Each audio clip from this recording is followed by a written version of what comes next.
I will be joined by my colleague, Lisa Weber, Dr. Lisa Weber. She is a dentist. She is trained as a dentist, but she works with us as a college counselor.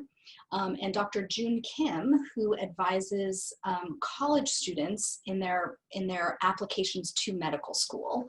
And he also runs the post-baccalaureate program at the Claremont Graduate Institute, the Keck Graduate Institute. June and Lisa will talk to us about pre-med and pre-health considerations as you are thinking about your college search.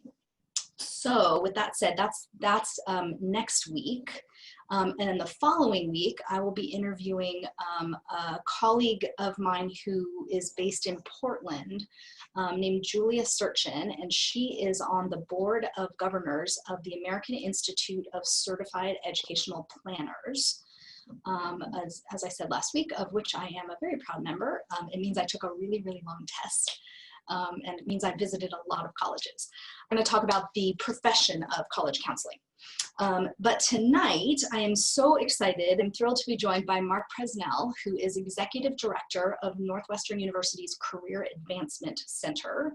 And I always tell people, the Career Center is literally your best friend on a college campus. And for some strange reason, we were just talking about this, some of our counselors, it's not a stop on the tour, right? They never swing by and let you talk about what you do. And yet it really should be, I mean, we can understand why students might not be super interested in the Career Center, but parents are really interested in what you do, Mark. So I will say I met Mark when he held a similar position at Johns Hopkins a number of years ago, and he moved to Northwestern 6 years ago.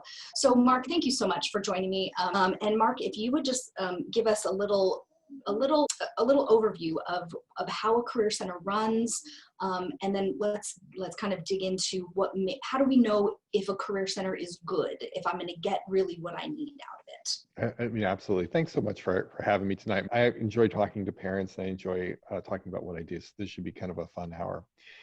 In my world and how I think about it, really a career services office does three basic things. First, it does what I would call career counseling. And different offices name the service different kinds of things. They might call it coaching, they might call it advising. There are many different words, but essentially counseling is helping students understand who they are and begin to think about what major that they might want to pursue, and ultimately what is their career goal or their career objective. So we want all students as they progress through college to begin as first-year students to do that self-exploration, to do that development, and then by the time they leave, be able to confidently state, this is what I want to do next in my career. I think the second thing our career services office does is they do what I would call career advising, right? It really is about how are we preparing students to kind of be successful. It's writing resumes, it's doing cover letters, it's mock interviews, it's networking, it's how do I find an internship. It is all the skills necessary for a student to be successful. And the third thing an office does is we do work to make sure that students are successful after graduation, right? So we host events and programs and services to connect employers and alumni who are recruiting students for both internship and full-time opportunities. In non-COVID world, a lot of that can be done on campus, right? It's done through career fairs, it's done through information sessions on campus interviewing, as well as networking events that might occur in the summer during breaks. I mean, lots of schools do things, you know, where they'll travel to a particular city in the summer and connect a group of students with a group of alumni. But again, it's that process of kind of, some would call it placing students. Some in my field are uncomfortable with that world because ultimately we think students are successful because they are bright and talented, not because we are placing them in jobs, but it is placement in that sense. That's interesting. We say the same thing. You know, parents call us and say, how many students have you placed at Stanford? How many students have you placed at UCLA? Well, kids get themselves in. We're not getting them in. We help guide them and help present themselves, you know, help them present themselves the best. But I'm really interested in actually what you said at the very beginning about career counseling. So I think that many parents have a fear that their student can't start college undecided on what their major should be. Can you talk to us a little bit about what percentage of students, and again, you're only speaking for Northwestern, but you've been other places. Is it okay to go in undecided? will your results be lesser if you go in undecided? No, in fact, we would prefer that students come in undecided. Lots of exploration goes on in that from that first to that second year.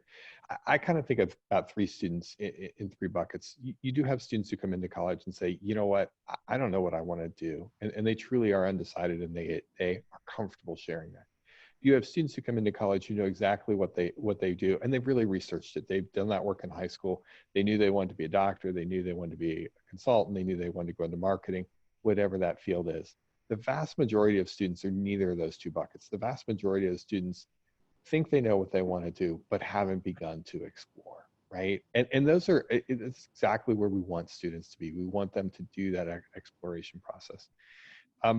If I had to guess, and this is true at most schools. Let me give you an example of a statistic. Probably my guess is well over 50% of Northwestern students and at schools like Northwestern come in to college and say they're going to go to graduate school after graduation. We know after graduation, about 20% of our students go in, right? So it's about double the thing. So there are lots of these students that come into college thinking they know what they want to do. That's largely been informed by their life experiences, perhaps what their parents do, an uncle, an aunt, and what they know around them. And they come to college and hopefully they get exposed to a lot of other people doing a lot of other things. We don't even, in a place like Northwestern, we're fine if you don't even choose a major to your second year. That's true at almost every school that I've ever worked at. Like, do that exploration, take that time to kind of get settled so that you really can explore and enjoy yourself a little bit. Right. And especially, I mean, you're in a Big Ten school right now. So, when we say the college experience, that's definitely something that you're going to get at Northwestern. I mean, absolutely. I mean, that goes to say, lots of students come to us and they come to us and they say, okay, you're supposed to join clubs. Well, what's the best club to join? Yeah. What's the club that's going to get me, the best career outcome? And you look at them and say, whatever club you want it to be. And then they look back at you and they say, no. I know you're supposed to say that. Tell me what the best club is. And really, if you want to be in the juggling club, and I say that because we don't have a juggling club, so I don't feel like I could, I can do it. But if you want to be in the juggling club, and if you want to have impact on that, we know that's going to teach you leadership skills and how to work with people and all those kinds of things that are going to help you be successful. And it's not about the right experience; it's about your experience. A lot of colleges have clubs that are sort of closely tied to either a college within the university or a major, sort of professional type clubs.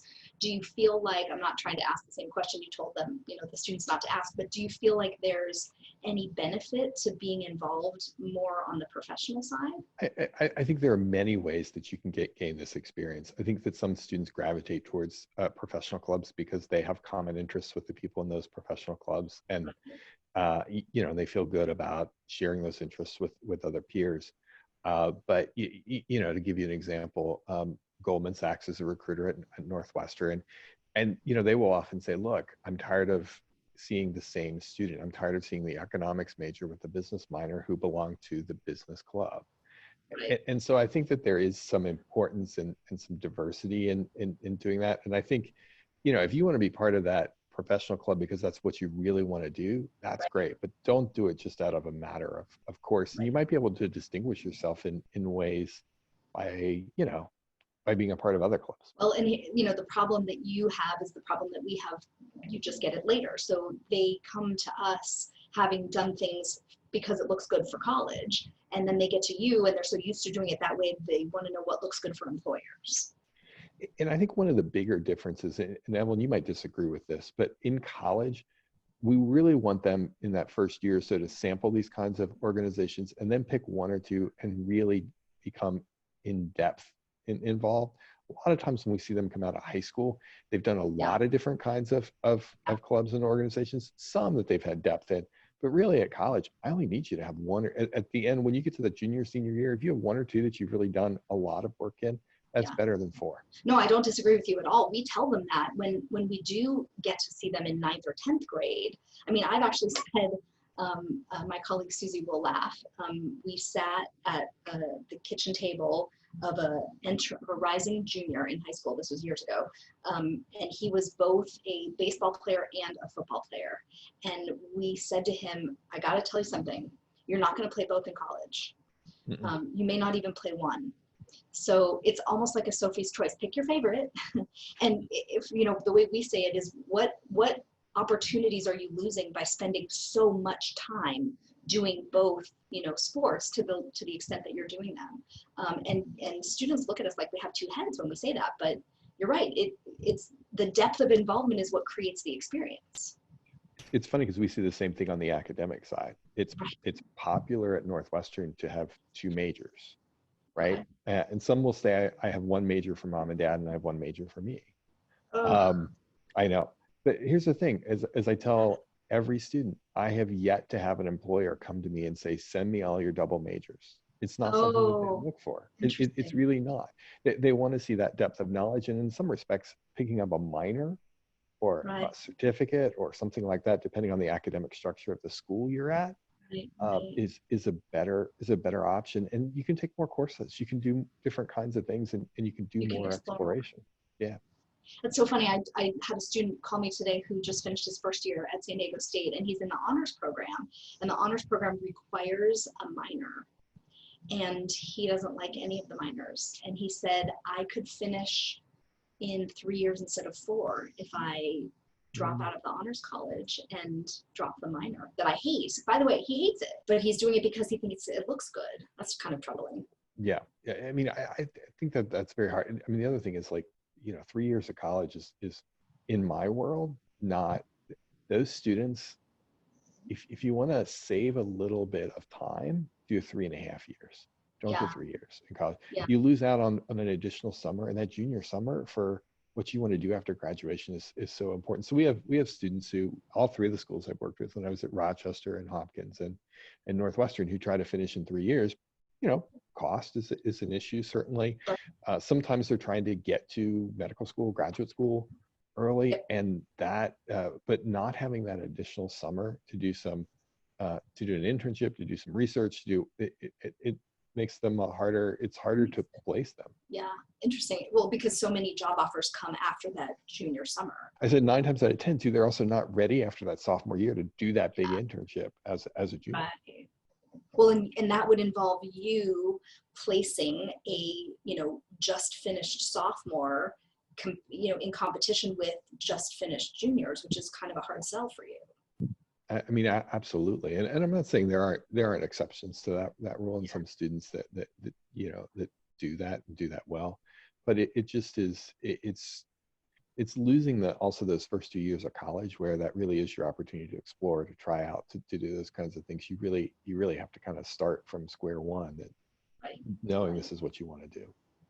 So talk to us a little bit about what happens, what makes a good career services office? How, you know, you've been at a bunch of private schools.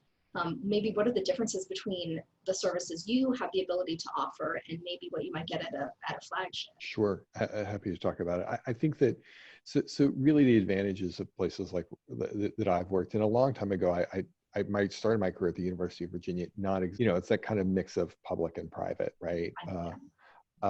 But I think, you know, what you can really get at these kinds of institutions is individual attention, right? So, you know, I'll have a staff of 20 to work with roughly 8,000 undergraduates. If I'm at Illinois, I might have more staff, but now I got to work with, you know, maybe not 10 times, but certainly 5 times that, you know, number of students. So I have to do things much more in groups. I have to do things through classes. I have to do things in many, many different ways.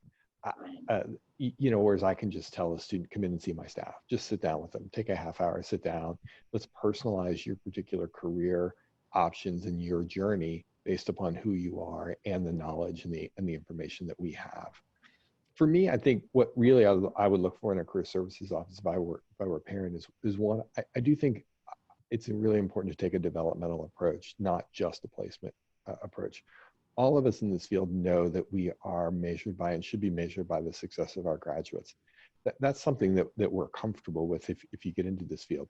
But we also, for really students to be successful, they have to do that work on who they are, on what they want to do, and so they understand the different career options that are out there for you. And that can be done a bunch of different ways. Like I just mentioned, you know, some colleges and universities have classes you can take, right? And that allows you to do that development. You can come to my office and take assessments. Like, so there are many different ways of doing it, but you want to see that kind of developmental approach. You want to see some sort of commitment to experiential education and internships.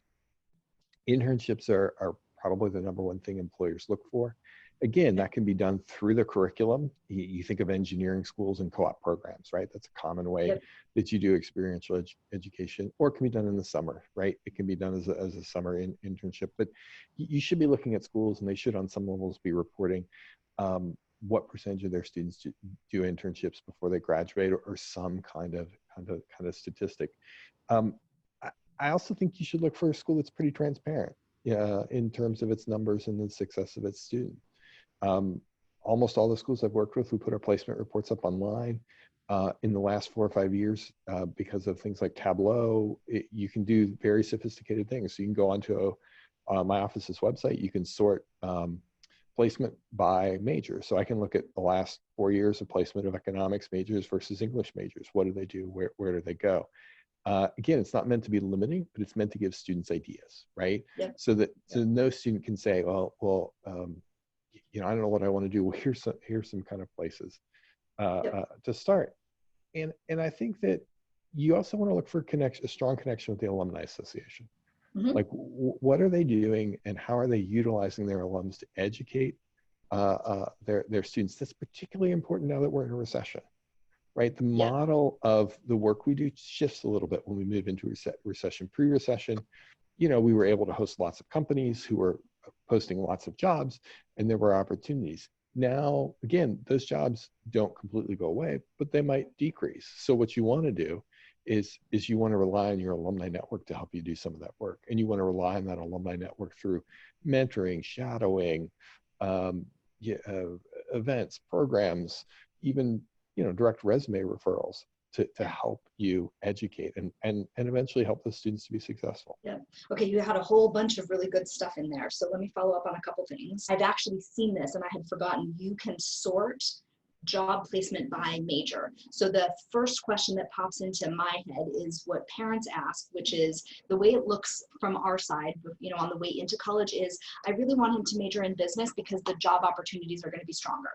I really don't want him to major in history or English because you can't get a job with a history or English major.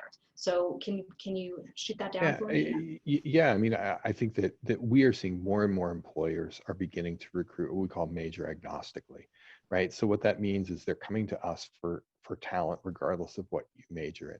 Are there exceptions to that? Sure. If you want to be an accountant, you better get a degree in accounting, right? If you want to be an electrical engineer, if you want to be in elementary education, all those things, have very specific curricular courses that you have to take. The vast majority of employers don't really care what you major in. Now, is it true that if you look at our statistics online that more of our economics majors go into banking than our English majors? Sure, but that's because they majored in economics and they like doing that. It's very hard for an English major to say that, that this is, I'm going to major in English, but I'm really fascinated with, mergers and acquisitions. It doesn't happen very often. So I think that that's the other thing to look at. When you look across majors, the placement rate doesn't, vary all that significantly. Again, you can look at 4 years worth of data. I'm trying to think of, and I couldn't even tell you what the highest major is. So we look at our data about 6 months after graduation. My guess is the lowest major would have 1% of its students still looking. And the highest percentage of major, maybe I'll have one major that might have 5% of students still looking for jobs 6 months after graduation. So I think for us, it is really major in what you're passionate in. Employers will look at GPA, right? So it's not as strong of a criteria as it used to be. It's kind of waning a little bit, but we want you to do something that you can do well in. So the importance of the major? GPA. Really? Yeah. GPA used to, for so many career fields, 5, 6 years ago, it used to be a very hard cutoff. You had to have a GPA to work above, above 3.0, 3.25, 3.3, 3.5, depending on the industry. And what we're seeing is a real softening of those requirements, right? Because they know that schools grade differently, majors grade differently. Yeah. And so that's becoming less of it's still there in the background, but it's less of a hard criteria. Do you think I'm assuming you have conferences where you talk to, colleagues in your field at other universities. So do you think that maybe that's true because Northwestern is a hard school, that you're seeing that softening? I think it's more an appreciation for the diversity of individuals and talents at different schools than it is at a place like Northwestern. I would say at Northwestern, like, all schools are hard. Let's be honest, right? College. Yeah, but I don't see Northwestern is as hard or harder than any other place I've had the opportunity to work. Right. So I think that and I think employers don't want to dig down on that level to know that certain colleges grade easy, certain colleges grade harder. I think what they rather do, rather than having that level of intimate knowledge, just be a little bit more flexible, or to look at candidates from different backgrounds, candidates right. From different majors, and so I think it's more. The long answer to this question is, I think it's more of an industry trend than something I'm seeing in Northwestern. Okay. Short answer, not the long answer. Oh, is it standard that an employer is it ever possible that you would get a job without having either a group or a one-on-one interview? I can't. There's nothing that comes across that comes to mind as far as that goes. I mean, in other words, you're always going to have some personal interaction with an employer before you get hired. Online, could be via Zoom, could be right. all those kinds of things.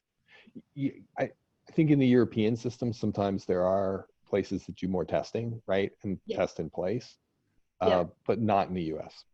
I mean, I guess the reason I'm asking is, how much does that personal connection and the personality and an employer's judgment of whether you're going to fit into our workplace come into play?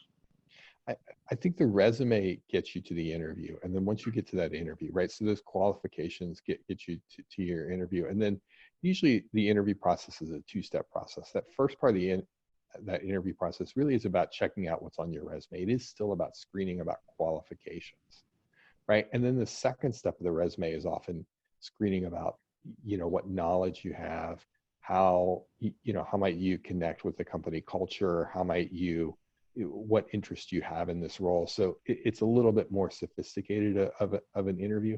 I hate to use the word fit, because fit often, it can imply certain biases, right? That you don't want to, within any organization, you don't want to hire the same people over and over again. You need a bunch of different kinds of people. That being said, if you want to go into marketing, better like working in advertising and working for a client if you're going on the client side, right? So there are some things that you want to screen, and sometimes that's done more in that second round interview. You're looking for both. Yep. And are all of these things that if I'm a junior rising senior at Northwestern, I can go into the Career Center and get prepared for all of these levels of interview? Absolutely. We walk you through the entire process, right? From beginning, from being a first year student, not knowing what you want to do, to narrowing that field, to beginning then to think about what are good internships, what are building blocks, who are alums that might be able to help you understand the field a little bit better, to mock interviews, to even, offer negotiation, right? So we'll work with students once you get an offer to say, is this what you wanted? How do you balance, again, you can tell we were coming out of a good economy. How do you balance two offers versus where you want to go and kind of what you want to do? Hopefully we'll see that again this fall, but I think that's what a career office should do. Every step of the way should be through that process all the way to your success postgraduate. Yep. And so you mentioned alumni again. So this is another thing that I think parents have really stuck in their head. They think that the better the name of the school, the better the ranking, to be frank, the more loyal the alumni will be, the more the student will benefit from having that alumni connection. Can you talk to that a little bit? I think we know that alumni do two things really well, right? They provide knowledge about a career field, and they do provide consideration, right? You can call up an alum and you can have a conversation, and because of that conversation, you can be considered for an internship or a full-time job. I think we have to be careful, though. That there's this notion out there that, I go to the school, I call the alum, they say, hey, just come on down and start working. I think those days are, those days are largely gone. Now there's no doubt alumni are helpful, right? And they can help get you into a process. But most major companies and organizations, they want you to earn your way once you're in that process. So the alumni can open the door, but you're the one who ends up having to, once you're prepared and once you're ready to walk through it. I think alumni affinity is important, but I don't think I would be looking more at match than true like affinity. So, I mean, I've had the opportunity to work at two great schools, my last two schools, Johns Hopkins and Northwestern. If I'm a student and I want to go into journalism, it's gonna be a much tougher road at a place like Hopkins than a place like Northwestern. Why? Because I have a whole journalism school at Northwestern with a bunch of alums who are more than happy to have that conversation. And the reverse is true for other kinds of fields at Hopkins. If I want to go into biomedical engineering, we have a biomedical engineering program at Northwestern. It's nowhere near the size. It has nowhere near the kinds of alums. So I think looking at your breadth of alumni, looking at what your alumni are doing, that might be interesting more than the kind of true affinity, because affinity can be measured in so many different ways. It can be measured by school selectivity, it can be measured by sports teams. It can be measured by local versus national. It can be measured by undergrad versus grad, right? So there's so many ways that you can measure affinity. And I think the average student probably doesn't even take as much advantage of the affinity that's at any school, to make a huge difference. Right. So here's an interesting question. The last two schools you've worked at have been in pretty major metropolitan areas or convenient to. Rochester, not quite so much. And then obviously there's a whole caliber or whole number of colleges that are not in a major metropolitan area. How does that impact recruiting and internships and all of the things that make your office successful? I think being close to Northwestern Hopkins is a very urban school. Northwestern is a very suburban school, but you can easily catch the L and you can be downtown in about 45 minutes to an hour. So I think that having those opportunities provides students options to do internships, experiential education, even during the school year, right? We know that in the summer, everybody's trying to do an internship in the summer. It's when they're most competitive, right? But if I can do it in the fall, if I could do it in the spring, or like at Northwestern, because we're quarters winter, I think that that's a huge advantage to students from a social perspective too. Being near a large metropolitan area, again, they routinely kind of can go downtown and kind of experience that. Little less so now. Like one of the interesting trends we'll see is, with COVID and with more and more cities and states locking down, is there a little less of an advantage for schools that are in urban areas? But you just have a lot of opportunities, both culturally and both professionally, to engage. I mean, at Northwestern, almost every school has an academic internship program of some sorts. The student can take 10 weeks off, which is what our quarters are, and go into the city or go, somewhere and do that experience and gain some credit for it. Yeah. I mean, I don't know if you know this about me. I graduated Hopkins in 3.5 years because I did exactly what you just said. I did fall internships. I did spring internships in DC. I was a poli-sci major. I hopped on the Mark train, 50 minutes later, I was on Capitol Hill, just like a working person. And I did it enough that I ended up graduating a semester early. So it's definitely, and I would say this, without aging myself too much, I graduated in the 90s. I started in the 80s. And there was zero help from the Career Center. I found all of my own internships. So I'm trying to think. When I was at Hopkins, I was the third director of career services office. I don't even know that they had an office when you were there. We digress, but no, if they did, I didn't go to it. I couldn't tell you what building it was in. So, but times have changed, and this is something that parents really want and expect. And the funny thing is, they ask us about the ROI of college, right? And I throw it to you. You're the last stop before they go out and convert from spending money to making money. Yeah, no, I mean, I'm biased because I work in the field, but I think that, the amount of education and growth that occurs in the 4 years at a place, at a college is really what prepares you for work. I mean, our job at a place like Northwestern or Hopkins or Illinois or Maryland or any of the schools that we're talking about is we have to kind of prepare students for the first job. We also have to prepare students for all the other jobs afterwards, right? So you have to find ways that students get really skills that are necessary for them to succeed, at 22. But you also have to, in the background, teach them skills that are going to help them adapt, that are going to help them, move from career path to career path, move from field to field, as they go. And a lot of that's done through kind of that traditional liberal arts curriculum, social sciences curriculum. I mean, you can do it in the sciences too, but Sure. a lot of that's done in many places, and that's the advantage of that kind of 4-year experience. Well, those are the soft skills that, and we hear what employers are looking for, but you're the one talking to employers. You're right, though. They're not looking for, this major, this major, this major. They're looking for people who are, good team players and adaptable. And I don't know, what else are they looking for? Well, I mean, I think that they want people to be able to work well in groups, both as leaders and as followers. They want people from diverse perspectives. They want people who can work, with people from different cultures. They want people on some levels who can problem solve on their own, right? And yet know when they get into a little bit of trouble and they have to say, okay, this is not something I've seen. Let me go back to my boss and let me get a guidance as far as that goes.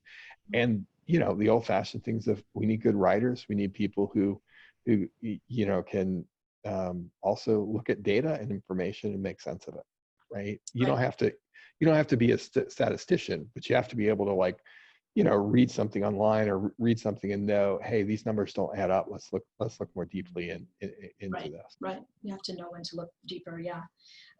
Tell us a little bit about your career fairs. How do they work? How do students get involved? How do companies get involved? Again, if I'm a parent looking at a college, how do I know what a good career fair looks like? And I think it's good to understand that a career fair is one way students find a job. It's not the only way, right? Career fairs are biased towards big companies. They're biased towards people who have strong recruiting efforts. They're biased towards engineering and finance and consulting and marketing and consumer goods and products. All of these companies and organizations. At a place like Northwestern and Hopkins and other places, we typically would hold career fairs multiple times a year where we're going to invite companies to campus to interact with students. From a company perspective, they come for two reasons. One, they really come from the perspective of marketing. I want students to look at my opportunities and see that I have great options, and I want the best students to apply. Right. I think too, they also come for brand awareness. A place like Pepsi has great brand awareness, right? But there are plenty of small marketing firms that you and I would never heard of, or let's take another company that we once hosted, Salesforce, right? You think Salesforce is this huge company, but it has no brand awareness among 18 to 22-year-olds. It's better now. This was a couple of years ago because they don't use it, right? They don't use it. So sometimes they're going to come to an event like that because they want to get some brand awareness out. They're usually in large ballrooms. Companies pay to come to do this. It's a way a career center offsets some of its resource, its budget. I might be able to make as much as 30 to 40% of my annual budget through fees at career fairs. And they're going to come to a ballroom and they're going to go table to table and they're going to talk to students. And, some are going to start with students very young, even first and second year, because, even if they don't have an internship for them now, they want them thinking about their brand. And others are going to be much more targeted and focused and looking for very specific, could be an engineering degree, could be a data science degree, could be a economics major. I shouldn't say that because it's rarely that kind of specific major base. It really is, they're looking for a computer science major, really specific kinds of degree or kind of students. And from a student perspective, this is great because, what would take me an afternoon or 2-3 days to interact with, 100 companies, I can now do in a couple of hours, right? So it really, it helps them in their perspective. Now, problem is in the fall, our career fair is going to look very different, right? So in the fall, there's no way at this point, given local public health guidelines, that any of us, I shouldn't say any of us, most of us will be able to host a career fair in the fall, Yeah. right? Most states, you can't have more than 50 people in a room. Like on an average career fair day, I would draw 1,500 students, right? So the math doesn't work. So we'll have to move to a much more virtual format. Out of a student body of 8,000, you're going to get 1,500 on one day. So 8,000 undergrads. We also have 8,000 grads. Oh, got it. Okay. Right. So now grads, you get a much smaller percentage come to a career fair, but a lot of master's students, would come to a career fair, and some PhD students who choose not to go on and finish would come to a career fair. So it's not that whole. Are undergrads competing with master's and PhD students for the same jobs? Rarely. I would say no on the PhD side. So many colleges and universities have one-year master's programs where sometimes students will stay, or like in a place like Northwestern, like we have a lot of fifth-year athletes who stay, right? And they want that fifth year of eligibility. And so, then they're competing with master's students, but they're not competing against people who have experience, who have MBAs or PhDs or those kinds of things. Right. And again, you mentioned recession. So I don't know if we've labeled what we're in right now, but it sure looks like it, to us. What's your advice if you were, a parent with a late high school kid going to be starting college in the next 2 years? What thoughts do you have on that? So this will be my third recession. I was in the field after 9/11. I was in the field in 2008. Here's what we know. Most recessions last no more than 2 or 3 years. We would call this year one. If you have a son or daughter who's starting college in the next year or two, I wouldn't be too worried about a recession. The hope is that, in 4 or 5 years, that we would be through that. That's what's happened to us in the past. I think we're starting to hear lots of students think about deferring a year. That worries me a little bit because I don't like, I wouldn't want a big bubble of students, right? So, if you're scheduled to enter in the fall and you take an extra year and a bunch of students take an extra year, now all of a sudden a lot of colleges and universities have big classes, which when you get to be a senior, that means you have more people competing for roughly the same amount of jobs. So I think that's something to take into consideration. On the other hand, I get it that, the fall at Northwestern and many other schools is going to be very different from a normal fall, right? It's not going to be, we're not going to be able to do the big celebration when you come because we can't, we physically can't put that many people together at one place and at one time. So, I think those are things to kind of think about and consider. I think the thing though, that when we think about a recession in our field, it usually means two things to two people, two different kinds of people. One, it means that there are either no jobs or it means that everything's the same. And in reality, neither is true. Okay. Right? So when we go through as a career office a recession, here's what we do two things differently. One, we increase our outreach to employers and alumni in an effort to generate more jobs and opportunities. Okay. We also at the same time increase our outreach to students because what we found is they stop connecting with their office. Oh, they believe that there's not opportunities out there and available. So why look?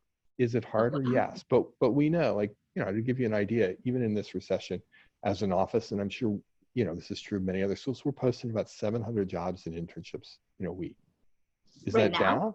Yep. Now, is that down? Sure. That's down. That's down. That doesn't mean though that there aren't opportunities out there. And so how as an office you walk this balance of, encouraging students to really keep engaged in this process, but also taking away that anxiety of I'm never going to find anything, right? That hopelessness, right? And a little bit of the work we do is always a little bit around almost their kind of mental health, right? And how do you encourage them and relieve that anxiety and fill them with enough confidence that they can do the work to kind of be successful. I mean, you probably remembered my guesses from our conversation. You graduated during a recession. Early 90s, was pretty typical. And if we look back on that data, you can think back about, the colleagues that you graduated with, most of them really did well, right? So the long-term outlook is really good. We just have to get them through that anxiety of I'm going to wait and hopefully it'll get better tomorrow. And you told me right before we started today, you have a PhD in psychology, so that's helpful. I do. I do. Yes. Your job, like mine, is a little bit cheerleader. 100%. I would say, people always say this and that about college students. We do far more encouraging them and helping them understand their gifts and their strengths than we do saying, well, maybe we need to turn it back a little bit. Like this notion of overconfidence in college, we certainly don't see it. And I can say that at 3 institutions. That's not. It really is really helping them to kind of know their strengths and be able to articulate them, because they feel like this, for some of them, this is their first big job, and so it's not comfortable being as confident as they need to be in the process. Right.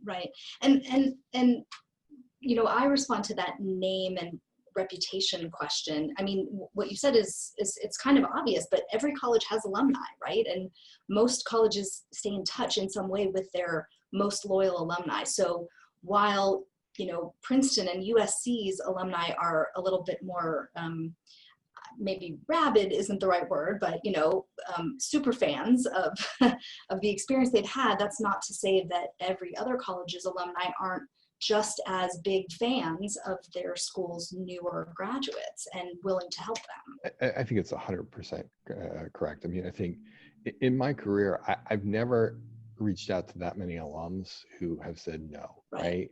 I get it. There are places, even at a place like Northwestern, right? We don't have a huge sports tradition like an Ohio State would have. But that doesn't mean that so maybe there's not some big tailgate that you can go to and meet somebody. It doesn't mean you can't send an email to an alum. Sure. and make a connection and kind of be successful. And that's true at any school, right? That outreach is so important. Now, interestingly, that's one of the hardest things for students to do, right? Is what do I say in that email? How do I reach out? How do I do that? Right. That's where our coaching comes into play. Yeah.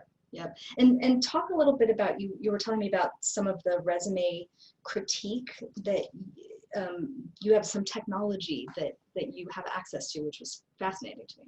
Yeah, so I think one of the things you'll see in the near term in a lot of career services offices is a little bit move towards a more hybrid approach, right? In person and using technology to scale our services. So we use a product called VMOC, which is it was developed by Booth and Kellogg alum, so University of Chicago and Northwestern alum. And what it does is it allows us to have services for students 24 hours a day, 7 days a week. You can take your resume, you can upload it into VMOC. It is, we had given VMOC some resumes ahead of time to create benchmarks. So there's Northwestern standards in there. And it will go line by line through and give you a critique of your resume. It'll tell you if your margins are off. It'll tell you to strengthen your verbs. It'll tell you to do all those key things. Is it as good as a real life advisor? Not yet, thankfully. There still is an advice on how do you present yourself and how do you order things that we can do, but it can easily do some of the heavy lifting, and we do thousands of resumes a year. We're going to expand in that area in the fall, so we're hopeful that they have a similar product that will critique your LinkedIn profile. They're building a product that will critique your elevator pitch, and so we see this as a real opportunity where you can allow students to do this work any time of day or night, and then they can still come to you for advice and guidance on, okay, here's what I'm doing well, here, how do I need to improve, and you can still be that coach and that strategic advisor, and that's really what we want to do, is we want to get out of the transactional aspects of career services and get into the strategic aspects where we can really sit and have conversations about why you might want to go into a particular career field and how might you best position yourself, rather than let's get a ruler out and make sure your margins are straight. Right. And that seems to me to be really the benefit of what you get when you pay that Northwestern tuition, is that real close one-on-one advising and contact. I mean, absolutely. I think that, I'm also fortunate enough, and I've been at this many other schools I've worked at. We have a great staff, right? We have people who really want to do this work and who are really committed to students. And so, of course, when you come in and see them, they want to connect with you. They want to talk with you. That's the fun part of your day. Even in my role, right? My role, sitting and looking at budgets, not fun, right? But sitting and talking to students, talking to students, watching them as they grow and develop. That's why we all get into this field. It's true. It's true. Any sort of final thoughts for parents as they worriedly send their children off to you? I would say I've been very fortunate to work in higher ed all my career. It's a really great career path. I really enjoy what I do. I would say I also I would invite any parent to call me or talk to me. I'm not one of those people who believes that we shouldn't have a lot of contact with parents. I mean, in our world, sometimes parents end up being recruiters for you. Sometimes parents end up being, they're the best referral source too, right? There are many times I'll talk to a parent at an event or at least something like this, and I get an email from their son or daughter a day or two later. And so, we want you to connect with us. We want to be connected. We want to talk about what we do. Now, we can't talk specifics about what your son or daughter is doing, but other than that, we're happy to talk about what we do in our services. And I know, look, I know fall is going to be different for a lot of people, but I really do believe that we will be back to a relative normal sooner than we think. And if anything, what this has done, and it's in this time and time in data point after data point and data point, is students want to be on campus. They want that experience. They want to be together. If there's been anything that really has fulfilled the kind of notion of the importance of a residential college, it is COVID. Totally agree. Yep. Yeah. Yep. So what I love about what you just said, and when I talk to admissions people all the time, but what we've discovered is our high school students are petrified of talking to admissions people. They have no idea what to say. They have no idea. It's like you and, they don't know what to say to alumni.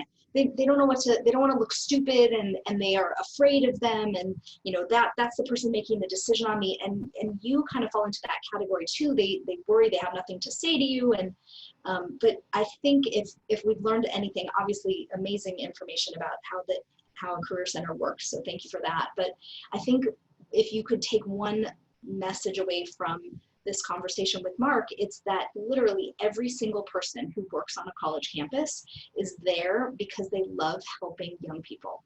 That's why all of us do what we do, psychology PhD or not. We're in this because we want to help. We want to help young people be the people who are going to make our world better. And, every day when I get to work with young people, I know the world is going to be better because of the kids that I'm working with. And I'm assuming you feel the same. 100%.